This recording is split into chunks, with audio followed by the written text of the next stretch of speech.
नमस्कार विद्यार्थियों, स्वागत है आप सभी का आपके अपने YouTube channel mission government job पे।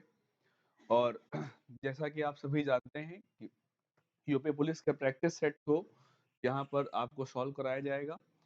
तो ये UP police practice set number 2 और उसका पार्ट नंबर 2, ठीक है। पहला जो पार्ट है वो आप देख चुके हैं, वीडियो अपलोड हो चुका है, उसको देखिएगा। तो इसके 19 क्वेश्चंस जो हैं वो पहले पार्ट में है, वो जरूर देखिएगा पहले, उसके बाद सेकंड पार्ट स्टार्ट करेंगे। तो पहला क्वेश्चन स्क्रीन पर आपको दिख रहा है और वीडियो देखने से पहले ही आप सबसे पहले वीडियो को लाइक कर दीजिएगा और चैनल को सब्सक्राइब जरूर करिएगा, शेयर ज़्यादा से ज़्यादा करिएगा, अधिक से अधिक लोगों तक वीडियो को पहुंचाइएगा, लाइक करिएगा और सब्सक्राइब जरूर करिएगा।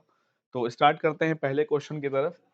पहला क्वेश्चन लिखा हुआ है कि इसमें से कौन सी ऐसी नदी है जिसका उद्गम स्थल भारत से बाहर हुआ है। ठीक है, यानी कौन सी नदी जिसका उद्गम स्थल भारत से बाहर है। ऑप्शन ए गंगा नदी, ऑप्शन 2 रावी नदी और ऑप्शन 3 पर है ब्रह्मपुत्र और ऑप्शन डी पर है व्यास नदी। ठीक है, तो आप सभी को बताना है कि इनमें से किस नदी का उद्गम स्थल जो है वो भारत से बाहर है। तो इसमें से आप देखेंगे ऑप्शन आपको सही होगा। अभी सभी बच्चे आंसर गेस कर चुके हैं और सभी के कमेंट भी आ रहे हैं। Option C Brahmaputra. ठीक है, ब्रह्मपुत्र नदी का जो उद्गम स्थल है बच्चों वो भारत से बाहर मानसरोवर झील के पास। ठीक है, मानसरोवर झील के पास कैलाश श्रेणी। ठीक है, मानसरोवर झील, मानसरोवर झील के पास कैलाश श्रेणी। ठीक है, मानसरोवर झील के पास जो है कैलाश श्रेणी है, कैलाश पर्वत श्रेणी। उसके पास जो है एक हिमनद है। हिमनद यानी मतलब क्या है, एक ग्लेशियर है वहां पर। ठीक है, और वो ग्लेशियर कौन सा है गेस कर चुके बच्चे, कमेंट भी करेंगे। ठीक है, तो क्या कह रहे हैं, चेमांग युंग जो है, चेमांग युंग। ठीक है, चेमांग युंग, अलग अलग नामों से इसको लिखा जाता है। तो ये एक ग्लेशियर है, वहां से इसका उद्गम स्थल हुआ है। और ब्रह्मपुत्र जो रिवर है, नदी है, इसको जो है एक नाम और बहुत ही प्रसिद्ध नाम मिलता है, इसको सांगपो नाम दिया जाता है। और ब्रह्मपुत्र को ये सांगपो नाम जो है, कहाँ पर ब्रह्मपुत्र को सांगपो कहाँ पर कहते हैं, तो ब्रह्मपुत्र नदी को सांगपो नदी कहाँ कहते हैं, तो कंट्री आपका रहेगा, क्षेत्र रहेगा तिब्बत क्षेत्र में, इसको सांगपो नदी कहते हैं। बात आती है सांगपो शब्द का मतलब क्या होता है, तो सांगपो शब्द का मतलब होता है शोधक, यानी क्या बोलते हैं, प्योरीफायर। ठीक है, शोधक यानी क्या बोलते हैं, प्योरीफायर। सांगपो का शाब्दिक अर्थ होता है, पेपर में ये भी एक आध बार क्वेश्चन आपको देखने को मिल जाता है कि सांगपो शब्द का शाब्दिक अर्थ क्या है, जिसको इसका जो ब्रह्मपुत्र का नाम रहता है तिब्बत में, तो सांगपो का नाम शोधक यहाँ पर हो जाता है। सहायक नदियां इसकी जो है दिबांग है, लोहित है, सियांग है, ये सारी इसकी सहायक नदियां हैं। तो ब्रह्मपुत्र नदी का उद्गम स्थल भारत से बाहर रहेगा। आप सभी को जो है, अब जब आप पढ़ते हैं ज्योग्राफी में नदी अपवाह तंत्र पढ़ते हैं, ठीक है, नदी तंत्र पढ़ते हैं, तो उसमें कई सारी इन सब नदियों के बारे में पढ़ते हैं। ब्रह्मपुत्र के बारे में कई सारे अच्छे अच्छे क्वेश्चंस बनते हैं। ठीक है, तो इन सभी को जो है ध्यान रखेंगे। माजुली द्वीप की बात करते हैं, तो माजुली द्वीप जो है भारत का सबसे बड़ा नदी द्वीप जो है माजुली, वो भी स्थित रहेगा। ऐसे कई प्रकार के तमाम क्वेश्चन यहाँ पर बन जाते हैं, उन सभी को यहाँ पर आप देखिएगा। आगे बढ़ते हैं क्वेश्चन नंबर 2 की तरफ। तो लिखा है निम्नलिखित में से कौन सी गुफा, अब इस तरह का एक क्वेश्चन जो है पिछली वीडियो में प्रैक्टिस सेट में सॉल्व पेपर में हमने आपको हल कराया था कि कौन सी गुफा हिंदू बौद्ध जैन तीनों धर्मों से संबंधित है। तो एलोरा, खंडगिरी, ध्वनि या फिर इनमें से कोई नहीं। तो महाराष्ट्र में जो एलोरा की गुफाएं हैं, एलोरा की जो गुफाएं हैं वहां पर आप देखेंगे तो ये प्रमुखता जो है हिंदू बौद्ध जैन तीनों से संबंधित हैं। और जो अजंता की गुफाएं अगर आप देखते हैं, यहीं पर अजंता की गुफाएं जो कि महाराष्ट्र में ही है, अजंता की गुफाओं से 9 किलोमीटर की दूरी पर ही एलोरा की गुफाएं हैं। अजंता की गुफाओं में भी जो है बौद्ध धर्म से संबंधित जो वहां पर आपको कई सारी चित्रकारी वहां पर मिलती हैं प्राचीन समय में। एलोरा में तीनों का वहां पर मिश्रण देखने को मिलेगा, हिंदू बौद्ध और जैन। ठीक है, अजंता और एलोरा गुफाओं के बारे में क्वेश्चंस काफी बन जाते हैं, वो भी आप देखेंगे। फिर लिखा है कि मैक द्वारा किसकी गति को नापा जाता है। मैक यहाँ पर स्पेलिंग MACH रहेगी। तो मैक द्वारा लिखित में से किसकी गति को मापा जाता है, हवाई जहाज, वायु या फिर ध्वनि या फिर इनमें से कोई नहीं। आंसर आपका ऑप्शन के अकॉर्डिंग ए हो जाएगा।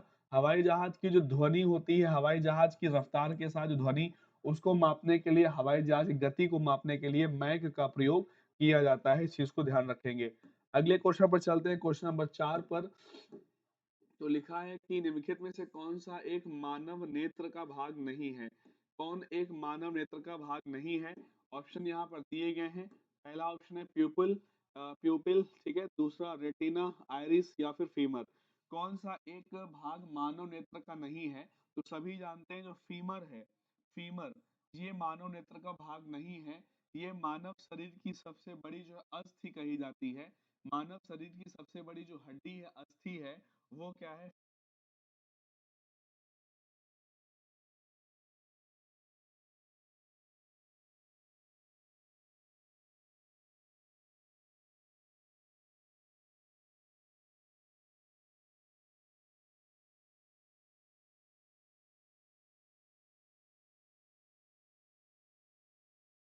भारत का राष्ट्रपति अपना त्यागपत्र किसको भेजता है?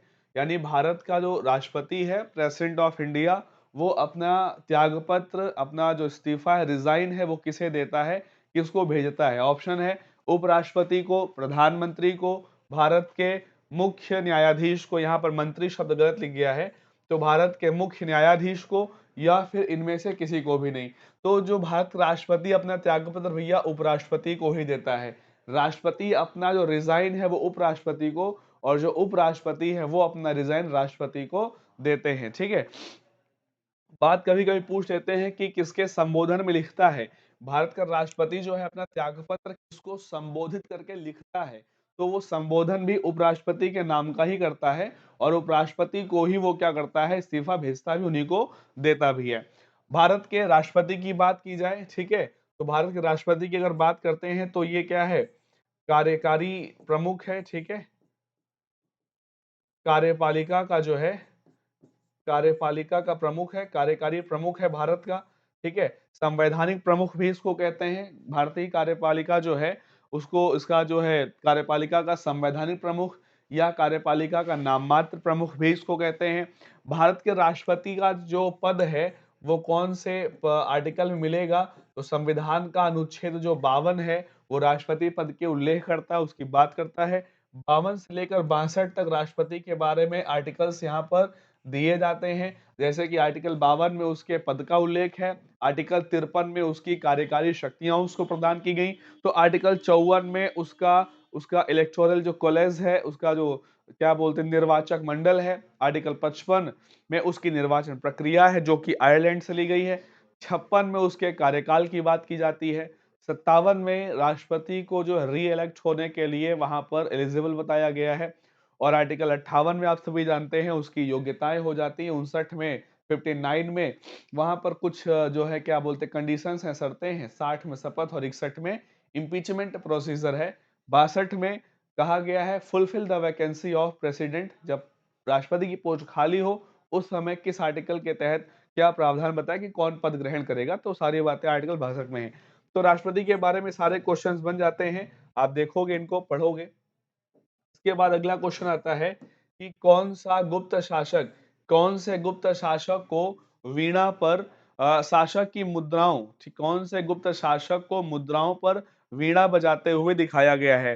रामगुप्त, समुद्रगुप्त, कुमारगुप्त या फिर लिखा हुआ है कि चंद्रगुप्त द्वितीय। कौन से गुप्त शासक को उनकी मुद्राओं पर, उनकी क्वाइंस पर, सिक्कों पर जो है वीणा बजाते हुए चित्र बनाया गया है? तो ऑप्शन आप देखिएगा, आंसर इसका जो होगा वो है समुद्रगुप्त। समुद्रगुप्त जो है कहते हैं कि वीणा बजाने के बहुत ही जो शौकीन थे, वीणा बहुत अच्छी बजाते भी थे, संगीत कला के जो है बहुत प्रेमी थे, और इसीलिए आप देखेंगे कि उनके शासनकाल की जो मुद्राएं हैं उसमें आप देखें अगर, तो वहां पर जो है उनको वीणा बजाते हुए उनकी सॉरी, वीणा बजाते हुए उनकी फोटो वहां पर दिखाई गई है।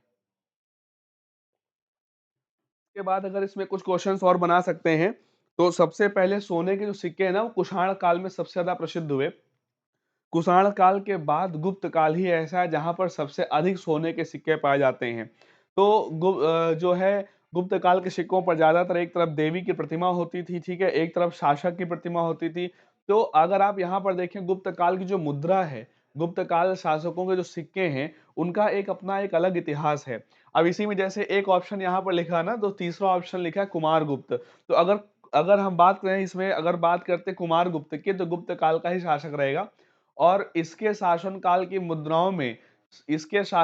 मुद्राओं में कुमार गुप्त को हाथी की सवारी करते हुए दिखाया गया है। क्वेश्चन बनता है, ध्यान रखेंगे, किस गुप्त काल के किस शासक को वीणा बजाते मुद्राओं पर दर्शाया गया, तो समुद्रगुप्त। और गुप्त काल के किस शासक को हाथी की सवारी करते हुए मुद्राओं पर दर्शाया गया है, तो वो हो जाता है कौन, कुमार गुप्त। पढ़ेंगे इन चीजों को, बहुत ही अच्छे क्वेश्चन बन जाते हैं प्राचीन भारत के इतिहास से। इसके बाद क्वेश्चन आया है कि शीत मरुस्थलीय जैव आरक्षित मंडल, यानी कि जो बायोस्फीयर जो है वो कहाँ पर स्थित है, शीत मरुस्थलीय। ऑप्शन यहाँ पर हो जाएगा हिमाचल प्रदेश। ठीक है, शीत मरुस्थलीय जैव आरक्षित, इसे भी आप यहाँ पर देख सकते हैं, हिमाचल प्रदेश इसका आंसर होगा। इसके बाद क्वेश्चन लेते हैं, क्वेश्चन नंबर जो है यहाँ पर 27 है, और इसमें लिखा हुआ है संयुक्त राष्ट्र संघ की स्थापना कब हुई थी। ठीक है, यूएनओ, यूनाइटेड नेशंस ऑर्गेनाइजेशन की स्थापना कब हुई, 24 अक्टूबर 1945, 26 जून 1945, 7 अक्टूबर या फिर 28 अक्टूबर। तो 24 अक्टूबर 1945 को जो है यूएनओ की स्थापना होती है, आप सभी को पता है। यूएनओ का हेडक्वार्टर कहाँ पर है, तो बता सकते हैं सभी विद्यार्थी। यूएनओ का जो हेडक्वार्टर है वो वर्तमान समय में कहाँ पर है, न्यूयॉर्क में है। ठीक है, वर्तमान जो हेडक्वार्टर है इसका वो कहाँ पर है, मैनहट्टन जो क्षेत्र वहाँ का शहर है। ठीक है, और वर्तमान जो इसके महासचिव हैं सभी जानते हैं, उनका नाम एंटोनियो गुटरेस है, जो कि पुर्तगाल के हैं। सभी पढ़ते रहते हैं आप सभी, अभी चेंज नहीं हुए हैं, एंटोनियो गुटरेस। ठीक है, क्या नाम है, तो एंटोनियो गुटरेस, ये वर्तमान महासचिव हैं। हेडक्वार्टर वर्तमान में कहाँ पर, न्यूयॉर्क में है। स्थापना जब हुई थी तो कैलिफोर्निया के सैन फ्रांसिस्को शहर में हुई थी। यूएनओ की स्थापना जो है वो कहाँ हुई थी, तो कैलिफोर्निया के सैन फ्रांसिस्को में इसकी स्थापना हुई थी। ठीक है, वर्तमान कहाँ पर है हेडक्वार्टर इसका, तो न्यूयॉर्क में है। महासचिव बताया आपको एंटोनियो गुटरेस है। और यहाँ पर जो है संयुक्त राष्ट्र का नाम कहा जाता है, ये किसने सुझाया था, किसने संयुक्त राष्ट्र संघ में जो ये नाम संयुक्त राष्ट्र दिया था, तो संयुक्त राष्ट्र अमेरिका के ही पूर्व राष्ट्रपति हैं फ्रैंकलिन डी रूजवेल्ट। जो रूजवेल्ट नाम के अमेरिकन राष्ट्रपति हैं, उन्होंने ही संयुक्त राष्ट्र का जो नाम है वो इस जो इसको रखा था या उन्होंने रिकमेंड किया था। ठीक है, इस चीज को ध्यान रखते हैं। 193 मेंबर्स हैं वर्तमान समय में, ये भी आप जानते हैं। और इसके 6 जो है अंग होते हैं, कौन कौन से हैं वो सभी आप पढ़िएगा, कि जो यूएनओ के जो 6 अंग हैं वो कौन कौन से हैं, उनके मुख्यालय वगैरह कहाँ पर है। तो अंतर्राष्ट्रीय संगठनों को लेकर कई सारे क्वेश्चंस बनते हैं। यहाँ पर आपको ये देखना है कि कौन से टॉपिक से कितने क्वेश्चन प्रैक्टिस सेट में रखे जा रहे हैं। इसका मतलब क्या है कि वो चीजें आपको पढ़नी है। अब जैसे ये इंटरनेशनल ऑर्गेनाइजेशन वाला जो टॉपिक है, इसमें आपको यूएनओ और उसके जो 6 अंग हैं उनको जरूर पढ़ना है, उनसे क्वेश्चन पूछे जाते हैं। ठीक है, चलेगा। अच्छा, ये काम करिएगा, सभी लोग कमेंट में जो यूएनओ के 6 अंग है ना वो लिख के बताइएगा। यूएनओ के जो 6 प्रमुख अंग माने गए हैं, जो उसके 6 बॉडी हैं, वो यहाँ पर कमेंट करके आप लिखिएगा, देखें कितने लोग इसको बता पाते हैं। इसके बाद क्वेश्चन नंबर 9 पर आते हैं, यानी कि 28।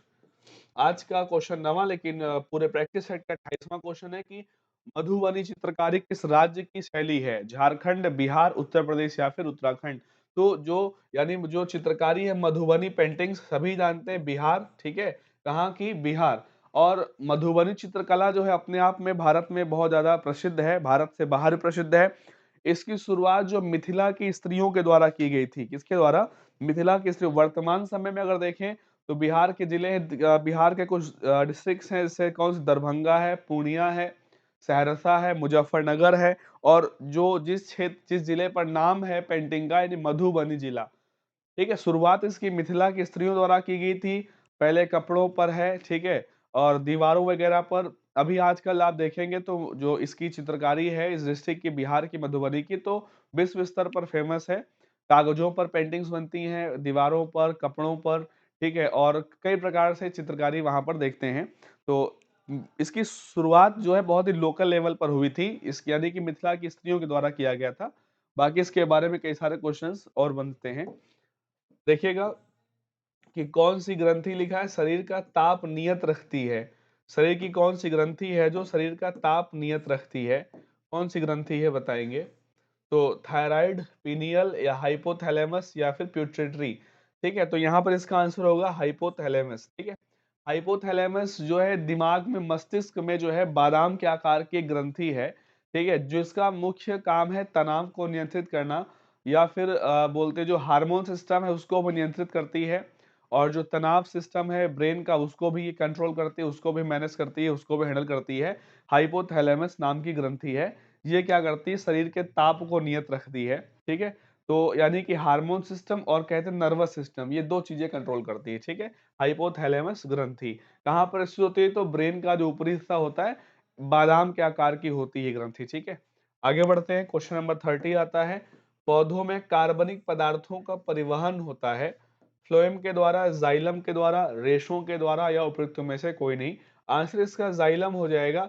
देखिएगा, जाइलम और फ्लोएम, फोटोसिंथेसिस जो है प्रकाश संश्लेषण, उसमें ये दो संवहन ऊतक हैं, या फिर कह सकते हैं ये परिवहन तंत्र का काम करते हैं, ट्रांसपोर्टेशन का काम करने वाले दो संवहनीय ऊतक हैं, इसको कहते हैं एक जाइलम और एक है फ्लोएम। ठीक है, जाइलम का काम क्या होता है, पेड़ का जो तना होता है उससे, पेड़ के तने से जो है जल को जो है वो पत्तियों तक पहुंचाने का काम करता है कौन, जाइलम। ठीक है, इसलिए इसको क्या नाम दिया गया है, इसलिए इसको बोलते हैं कि ये ट्रांसपोर्टेशन सिस्टम होते हैं दो, जाइलम और फ्लोएम। ठीक है, कार्बनिक पदार्थों का परिवहन कौन करता है, पत्तों तक कौन ले जाता है, तो जाइलम करता है। ठीक है, इसके बाद फिर क्वेश्चन आता है कि विधवा विधवा पुनर्विवाह अधिनियम, विडो रीमैरिज एक्ट 1856 कौन से गवर्नर जनरल के समय में पास हुआ था।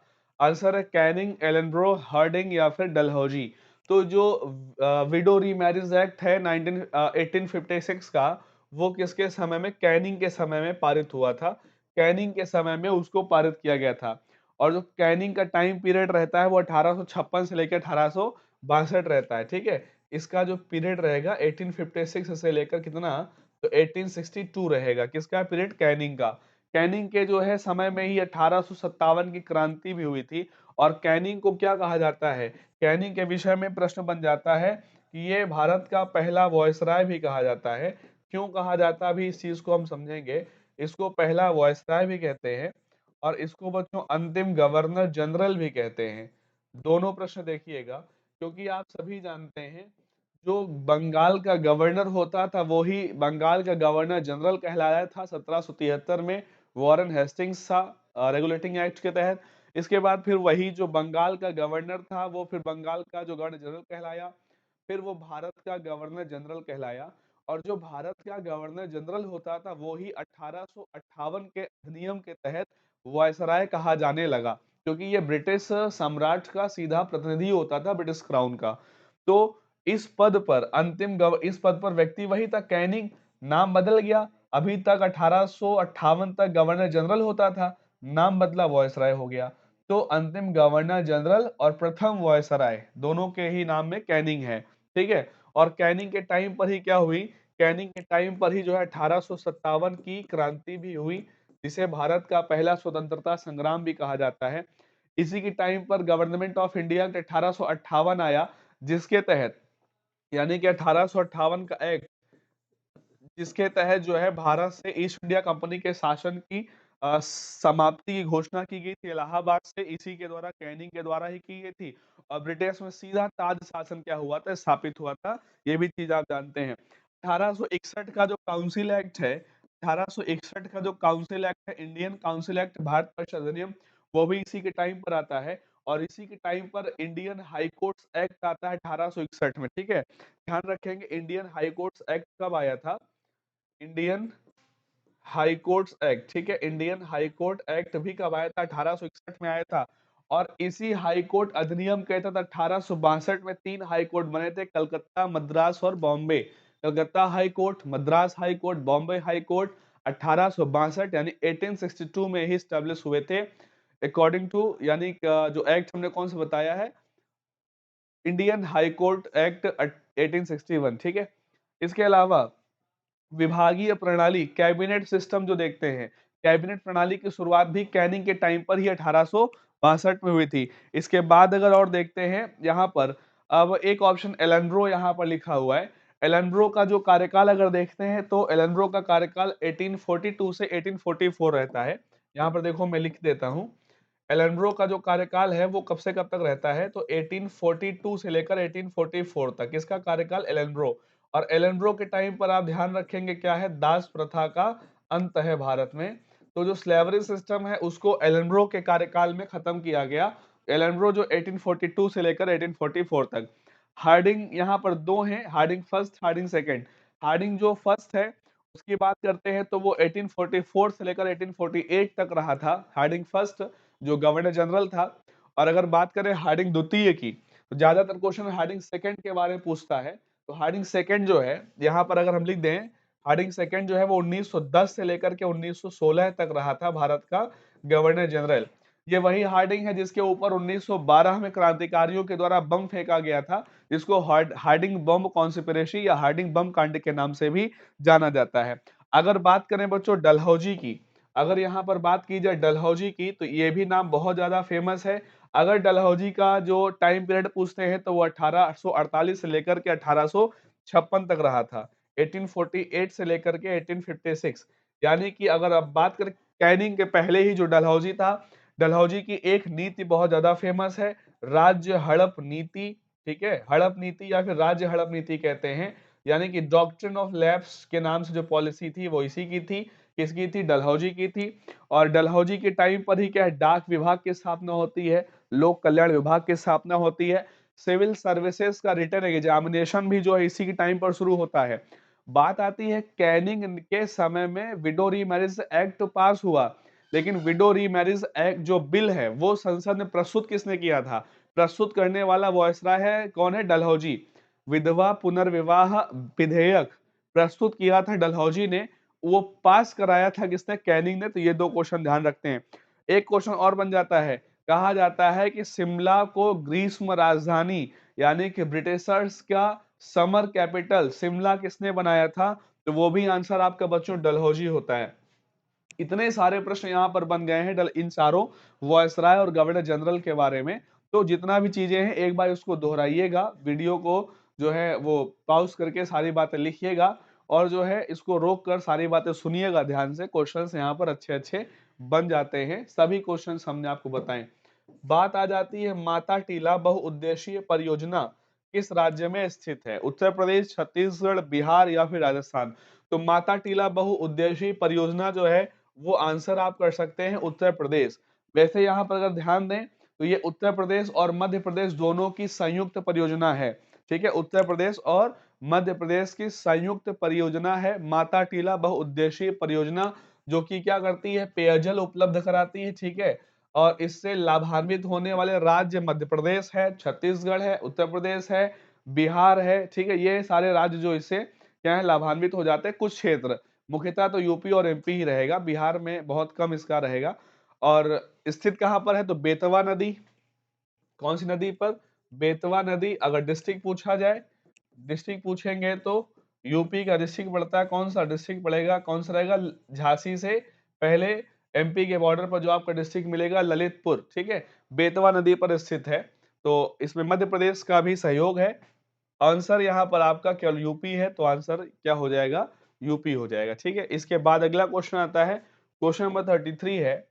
और 33 में लिखा है कि धोखाधड़ी के उद्देश्य में ईमेल आदि के माध्यम से किसी व्यक्ति के बैंक खाते आदि जैसी व्यक्तिगत सूचना पूछना।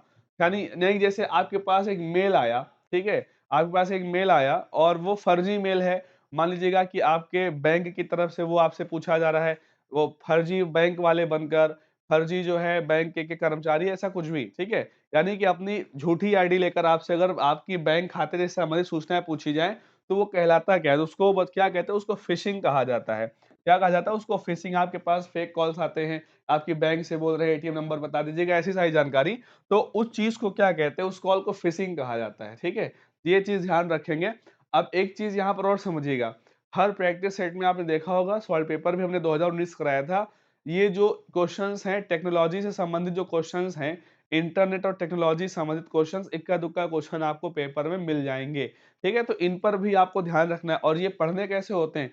तो ज्यादातर ही आपको करंट अफेयर्स से ही संबंधित क्वेश्चंस यहाँ पर मिलेंगे। कोई वर्तमान में कोई ऐसा केस हुआ हो जिस पर किसी का यानी कि कोई डिसीजन आया हो कोर्ट्स की तरफ से या सरकार की तरफ से कोई गाइडलाइंस जारी की गई हो इन मामलों में, तो ये चीजें आपको करंट अफेयर से जोड़ के ध्यान रखना होता है। ऐसे शब्द आपको जो है पेपर में मिल जाएंगे। ठीक है, आगे बढ़ते हैं। क्वेश्चन नंबर आता है 34। राज्य मानवाधिकार आयोग का अध्यक्ष कौन बन सकता है? जो स्टेट ह्यूमन राइट कमीशन, जिसको SHRC बोलते हैं, क्या बोलते हैं? SHRC, यानी स्टेट ह्यूमन राइट्स कमीशन, ठीक है। इसका अध्यक्ष कौन बन सकता है, कौन इसके योग्य होता है? तो ऑप्शन यहाँ पर है किसी राज्य का राज्यपाल या मुख्यमंत्री। तीसरा ऑप्शन है हाई कोर्ट का कोई न्यायमूर्ति यानी जज। चौथा ऑप्शन है हाई कोर्ट का कोई पूर्व मुख्य न्यायमूर्ति, मतलब मुख्य न्यायाधीश। तो यहाँ पर जो है ऑप्शन आपका D is the right answer. High court का एक्स चीफ जस्टिस, किसी हाई कोर्ट का पूर्व मुख्य न्यायाधीश ही राज्य मानवाधिकार आयोग का अध्यक्ष बन सकता है। मेंबर कौन होते हैं? हाई कोर्ट के वर्तमान जज या हाई कोर्ट के सेवानिवृत्त जज राज्य मानवाधिकार आयोग के सदस्य होते हैं। लेकिन अध्यक्ष कौन बनेगा? अध्यक्ष जो है वो चीफ जस्टिस ही होगा, पूर्व चीफ जस्टिस हाई कोर्ट का, ठीक है। राज्य मानवाधिकार आयोग। आगे क्वेश्चन आ जाता है जीएसटी के कितने प्रकार हैं? अगर आपसे पूछा जाए जीएसटी के कितने प्रकार हैं, तो ऑप्शन आप क्या देंगे? आंसर आंसर हो जाएगा 3। मुख्यतः 3 प्रकार होते हैं जीएसटी के। कौन कौन से? एक होता है आई जीएसटी, और एक होता है एस जीएसटी, और एक होता है आपका कौन सा? C GST. 3 मुख्यतः होते हैं, बाकी एक और जुड़ गया है, उसको क्या कह देते हैं? यूजीएसटी कह दिया जाता है। अब देखिएगा आईजीएसटी क्या बोलते हैं? इंटीग्रेटेड। इंटीग्रेटेड मतलब एकीकृत, एकीकृत वस्तु एवं सेवा कर। फिर आता है एसजीएसटी। एस का मतलब यहाँ पर स्टेट है, राज्य वस्तु एवं सेवा कर। सीजीएसटी आता है, सी का मतलब यहाँ पर केंद्रीय है, मतलब कि सेंट्रल, सेंट्रल जो है गुड्स एंड सर्विसेज टैक्स। यूजीएसटी जो है यूनियन टेरिटरीज, केंद्र शासित प्रदेश, गुड्स एंड सर्विसेज टैक्स, ऐसे करके। लेकिन ये 3 ही मुख्य होते हैं। पेपर में आपको 4 आंसर, ये यूजीएसटी देके 4 नहीं करना है, आंसर जो है आपको 3 ही देना है, ठीक है। ये जो है आपका यूजीएसटी जो है वो केंद्र सरकार के अधीन, ये सीजीएसटी में ही काउंट होगा, केवल नाम उसको अलग दे दिया है, मगर वो रहेगा इसी के अधीन। बाकी ये 3 आपके हैं, आईजीएसटी, एसजीएसटी, सीजीएसटी, ठीक है। अगला क्वेश्चन लेते हैं, क्वेश्चन नंबर 36। आंतरिक सुरक्षा क्या है? आंतरिक सुरक्षा क्या है? देश के अंदर राष्ट्र विरोधी गतिविधियों की अनुपस्थिति, या देश के बाह्य क्षेत्रों में, देखो आंतरिक की बात करें तो बाह्य लेना ही नहीं है, देश के अंदर सामाजिक समस्याएं ये भी नहीं लेना है, आर्थिक गतिविधियों नहीं। पहला आंसर आपका सही है। देश के अंदर राष्ट्र विरोधी गतिविधियों की अनुपस्थिति, यानी कि जो देश के विरोध में रहने वाली जो एक्टिविटीज हैं, राष्ट्र के विरोध में जो रहने वाली एक्टिविटीज हैं, जब वो नहीं होती हैं तो उसको कह देते हैं आंतरिक सुरक्षा, का नाम उसको दे दिया जाता है। तो ये क्वेश्चन नंबर कौन सा था आपका? 35 था, ठीक है, सॉरी 36 है। इसके बाद अगर बात करें आगे, अगला क्वेश्चन लेते हैं 37। दो लास्ट क्वेश्चन। तीस्ता जल विवाद किन 2 देशों के मध्य है? तीस्ता नदी है, और पूछ रहा है कि तीस्ता जल विवाद जो है वो किसके किसके बीच में है? भारत और म्यांमार, भारत और बांग्लादेश, भारत और नेपाल, या फिर भारत और भूटान। तो जो तीस्ता नदी विवाद है वो किसके किसके बीच है? भारत और बांग्लादेश के बीच में है। 1971 में बांग्लादेश बनने के बाद से ही ये जो है विवाद शुरू हुआ। तीस्ता नदी जो है, कहा जाता है कि ये जो है ब्रह्मपुत्र की ही एक सहायक नदी है। किसकी? ब्रह्मपुत्र की ही एक सहायक नदी है तीस्ता, ठीक है। ब्रह्मपुत्र की क्या है? सहायक नदी है तीस्ता नदी। और ये जो है भारत में सिक्किम तथा पश्चिम बंगाल से और कुछ आसाम के क्षेत्र से होते हुए बांग्लादेश तक बहती है। बाद में कहते हैं कि ये आगे जाके रंगपुर पाकिस्तान में मिलती है, ठीक है। यानी रंगपुर पाकिस्तान जो बांग्लादेश का क्षेत्र था उसी के हिसाब से उसको रखा गया। और जो उद्गम स्थल इसका हिमाचल प्रदेश के क्षेत्र से माना जाता है, ठीक है। और सहायक इसकी ब्रह्मपुत्र की है। भारत और बांग्लादेश के विवाद में है, 2011 में, 2014 में, 2015 में इस पर कई बार बातचीत हुई है, लेकिन अभी ये विवाद बना हुआ है, इसको देखेंगे आप लोग। आगे बात करते हैं क्वेश्चन नंबर 38 की। उत्तर प्रदेश का वह जिला कौन सा है जो सबसे अधिक राज्यों को स्पर्श करता है? सोनभद्र, लखनऊ, बलिया, या फिर ललितपुर। तो उत्तर प्रदेश का जो है सोनभद्र जिला जो है वो 4 राज्यों को स्पर्श करता है। उत्तर प्रदेश का सोनभद्र जिला जो है वो 4 राज्यों को स्पर्श करता है, एमपी, छत्तीसगढ़, झारखंड और बिहार।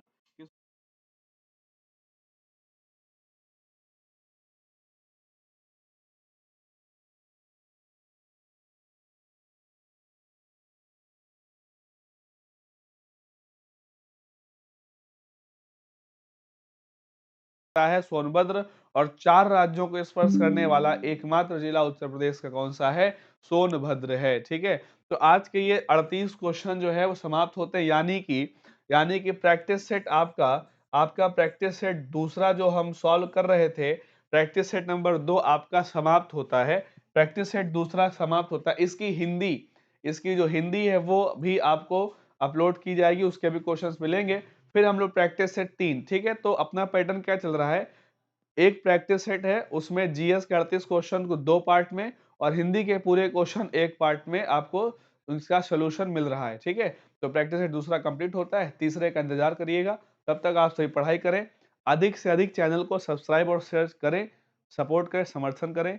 जय हिंद, जय भारत, धन्यवाद।